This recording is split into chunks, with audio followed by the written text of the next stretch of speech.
Hey there, so just wanted to share a little background with you about my experience growing up education-wise. It's been a little bit outside the norm, not to say that there aren't others who also have shared a similar experience, but just wanted to share it with you.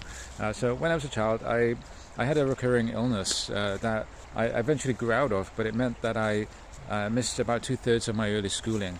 And I spent that much more time at home, and I spent most of that time studying and learning. Okay, not within the formatted structure of a school environment, but by my own will, by my own desire, and reading all of these books that for some reason I just had a plentiful supply of at home, like across multiple disciplines, from cosmology, physics, biology, chemistry, religion, spirituality, philosophy, a whole bunch of different topics that I was just reading at home just because those were the books that were there. It's very interesting. And I would very often read multiple books simultaneously, but then also thinking of more nuanced questions. Like with the more that I studied, I came up with different, more detailed questions. And then I would look at all these various disciplines, and I would see what's there. Then I would play with these concepts in my mind, in my imagination while I was awake, but also in my dreams, in my naturally occurring lucid dreams as a child.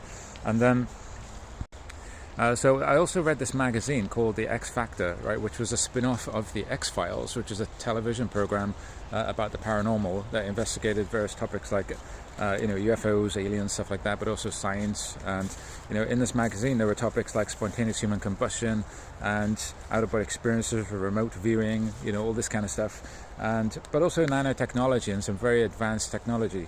So this was back in the early 90s, right, 1990s, and there was an article about the world's smallest playable guitar, right, which was made using magnetic tweezers, which placed one atom at a time to create this world's smallest playable guitar. The smallest one at that time anyway, back in the 90s. And it had the fretboard, it had strings, it had everything. If you had a plectrum small enough, you could play it.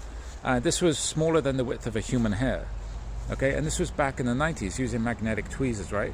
So basically similar to the replicator technology that you can see on Star Trek, right? So you can imagine what they have now, this much more time later.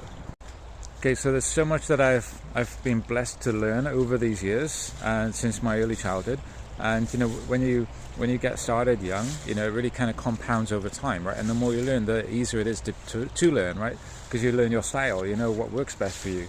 And this is one reason why I'm sharing this on the channel, because there's so much that I want to share with you.